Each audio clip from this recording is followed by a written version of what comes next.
ఆంధ్ర క్రైస్తవ కీర్తన గురించి మాట్లాడుతూ ఒకప్పుడు లేని బాధ ఈ రోజు ఉంది అన్న మాట వాడటం జరిగింది. అదే సమయంలో ఎంతో మందికి మిస్అండర్స్టాండ్ అవుతానికి కారణం ఏంటంటే, అది మిస్ప్రిసీవ్ దానికి కారణం ఏంటంటే, దాంట్లో కాంటెక్స్ట్ ని చాలా తోక లేకుండా ఇదిలో కట్ చేసిన దానికి అది ఎంతో మందికి అర్థం కాక వారి మనోభావాల్లో దెబ్బతూడటం జరిగింది.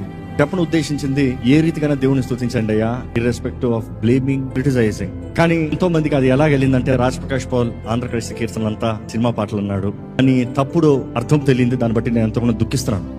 ముఖ్యంగా సేవకులకి, సంఘాలకి తెలియజేయాలని ఆశపడుతున్నాను. ఈ లవ్ ఆంధ్ర క్రైస్తవ కీర్తనలు, పుట్టకతో ఆంధ్ర క్రైస్తవ కీర్తనలు వింటూ పెరిగిన వారిని, ఎన్నో చక్కని ఆంధ్ర క్రైస్తవ కీర్తనలు పాడుతూ వచ్చిన వారిని, అందులో అనేక శాతం ప్రొడ్యూస్ చేసి ఈ న్యూ జనరేషన్ కి అందించిన వారిని ఆంధ్ర క్రైస్తవ కీర్తనలు ప్రతి ఒక్కరి జీవితంలో ప్రభావితం చేసింది ఒక కీర్తనల పుస్తకంగా. ముఖ్యంగా ఈ మాటల్లో ఎవరికన్నా ఇబ్బంది కలిగించంటే మనపూర్వకంగా క్షమాపణ వేడుకుంటున్నామని నేను ఒకటే తెలియజేస్తున్నాను. క్రీస్తు శరీరంలో భాగమై ఉన్నాము. ప్రతి ఒక్కరిలో ఏదో లోపాలు కనబడచ్చు. చివరికి క్రీస్తు నామం మహింపరచబడాలని ఆశ. ఆమేన్.